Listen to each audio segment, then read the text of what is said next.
isang bakla na taga Cebu na nagpatayo daw ng 2 oras dun sa kanyang sa waiter dahil mali yung pagkaka-address sa kanya, in-address siyang sir.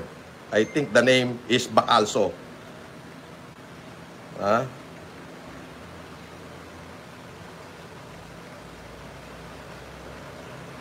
Trending to. Oh.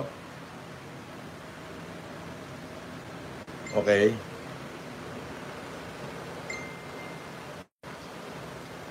Sandali lang.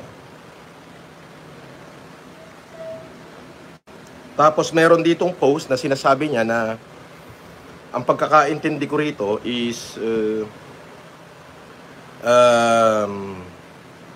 parang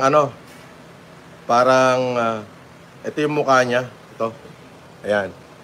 Ayan. Pagkakaintindi ko rito, ayan pinatayo niya yung waiter ng 2 oras dahil mali lang yung pagkaka-address sa kanya na sir. Tapos sinasabi niya rito na yung kanya daw suot na mga alahas at damit ay pang 1 century na grocery nung mahihirap at wag daw siyang ibas. Unang-una, sir, Sir Bayot, paano kaya address ng ma'am? Yung pagmumukha mo, barakong